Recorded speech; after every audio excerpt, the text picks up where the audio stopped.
ओम नमः शिवाय। आज सावन के आखिरी सोमवार के दिन सुनिए भगवान शिव की कथा। पौराणिक कथा के अनुसार अमरपुरी नाम की नगरी में एक अमीर व्यापारी रहा करता था। नगर में सभी लोग उस व्यापारी का बहुत सम्मान करते थे, लेकिन उस व्यापारी को एक दुख था। उसकी कोई भी संतान नहीं थी, जिस कारण वो दुखी रहा करता था। पुत्र प्राप्ति की इच्छा से वह व्यापारी हर सोमवार भगवान शिव की विशेष पूजा अर्चना किया करता था। सावन के महीने में हर दिन भगवान शिव को जल अर्पित करता, भांग धतूरा बेलपत्र अर्पित करता।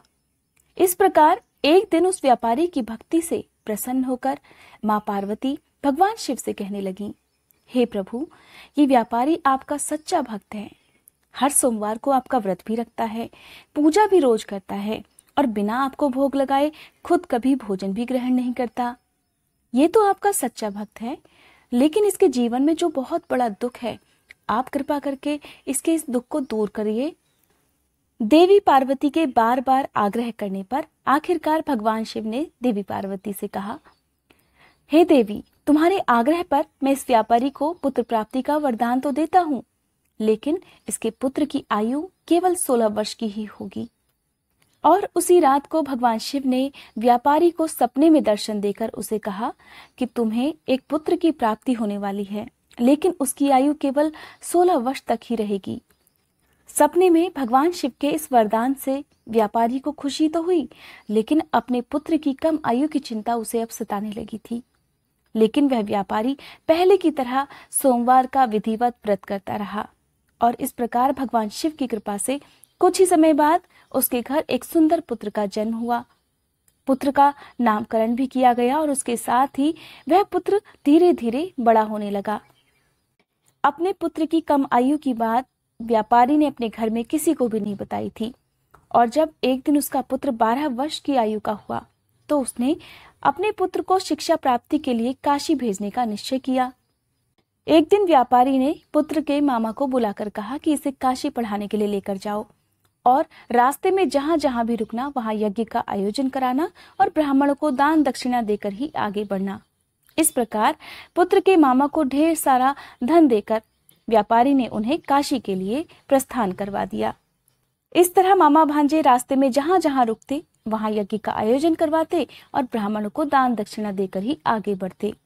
इस तरह चलते चलते वे दोनों एक ऐसे नगर में पहुंचे जहां उस दिन राजा की कन्या का विवाह होना था।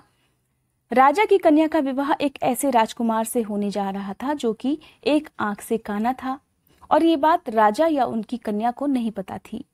तब निश्चित समय पर बारात आ गई, लेकिन वर का पिता अपने बेटे के काने होने के कारण बड़ा परेशान था। उसे डर सता रहा था कि कहीं राजा को इस बात का पता न चल जाए।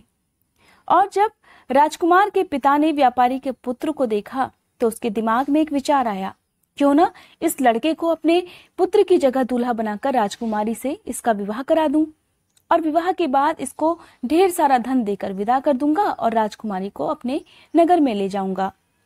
काने राजकुमार के पिता ने व्यापारी के पुत्र के मामा से बात की और तब दोनों ने यह बात स्वीकार कर ली, और इस प्रकार धूमधाम से राजकुमारी का विवाह व्यापारी के बेटे के साथ संपन्न हो गया। विवाह के मंडप में अवसर पाते ही व्यापारी के पुत्र ने राजकुमारी की ओढ़नी पर लिख दिया, हे राजकुमारी, तुम्हारा विवाह तो मेरे साथ हुआ है, लेकिन जिस राजकुमार के साथ तुम्हें विदा किया जाएगा वो राजकुमार एक आंख से काना है। मैं तो काशी पढ़ने जा रहा हूँ। और इस तरह दोनों मामा भांजे काशी पहुंच गए। उधर जब राजकुमारी को इस बात का पता चला तो उसने अपने पिता को सारी बात बताई। तब राजकुमारी के पिता ने अपनी पुत्री को काने राजकुमार के साथ विदा नहीं किया। इस प्रकार बारात बिना दुल्हन के ही वापस लौट गई। काशी पहुंचकर व्यापारी के पुत्र ने अपनी शिक्षा प्रारंभ कर दी और दोनों मामा भांजे वहां पर भी यज्ञ का आयोजन कराकर ब्राह्मणों को यथासंभव दान दक्षिणा दिया करते। और वह दिन भी आ गया जब अनहोनी होनी थी। व्यापारी के पुत्र की 16 वर्ष की आयु पूरी होने में केवल एक दिन शेष था। उस दिन भी उन्होंने यज्ञ का आयोजन करवाया और ब्राह्मणों को भोजन कराकर उन्हें विदा किया। रात को जब अपने कक्ष में व्यापारी का पुत्र सो रहा था तो अगले दिन जब उसके मामा ने उसे जगाने की कोशिश की तो देखा उसका भांजा मृत पड़ा था। अपने भांजे को मृत देखकर उसका मामा रोने पीटने लगा, जोर जोर से विलाप करने लगा। संयोग से उसी समय भगवान शिव और माँ पार्वती भी उसी तरफ भ्रमण करते हुए जा रहे थे। जब देवी पार्वती ने किसी के रोने का स्वर सुना तो उन्होंने भगवान शिव से कहा, हे प्रभु, मुझे इस व्यक्ति के रोने का स्वर सहन नहीं हो रहा। इस व्यक्ति को क्या कष्ट है, कृपा करके इसके कष्ट को दूर कीजिए। तब भगवान शिव ने देखा कि ये तो उसी व्यापारी का पुत्र है जिसे उन्होंने केवल 16 वर्ष की आयु का ही वरदान दिया था। तब उन्होंने देवी पार्वती से कहा, हे देवी, यह वही व्यापारी का पुत्र है जिसे मैंने 16 वर्ष की आयु का वरदान दिया था। आज इसकी आयु पूरी हो गई है। माँ पार्वती के मन में व्यापारी पुत्र के प्रति ममता उमड़ पड़ी। भगवान शिव से आग्रह करके कहने लगी, हे प्रभु, किसी भी प्रकार इस लड़के को जीवित कर दीजिए, नहीं तो इसके माता पिता भी अपने पुत्र की मृत्यु का समाचार जब पाएंगे तो वे भी अपने प्राणों का त्याग कर देंगे। और इस लड़के का पिता तो आपका परम भक्त है, वर्षों से सोमवार का व्रत भी कर रहा है, हर सावन नियम से पूजा भी करता है।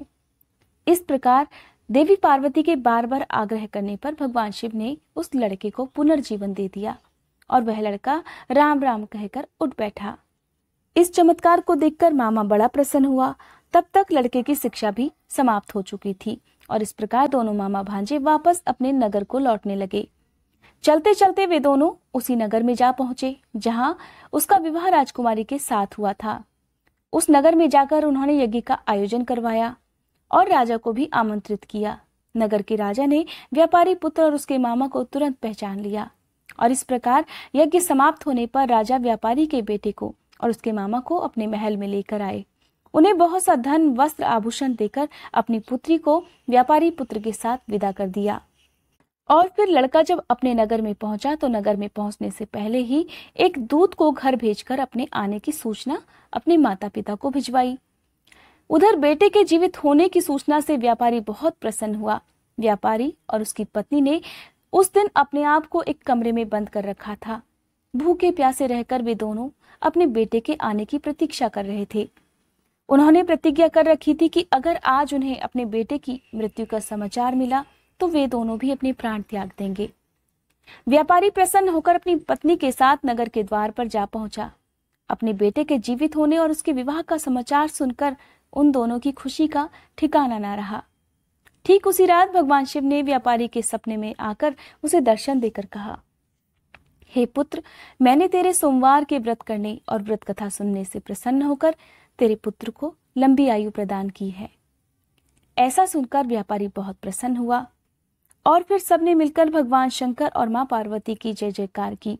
उसके बाद से सभी लोग नियम पूर्वक हर सोमवार को व्रत कथा सुनकर लोगों में प्रसाद बांटते और नियम से भगवान शिव और देवी पार्वती की पूजा करने लगे।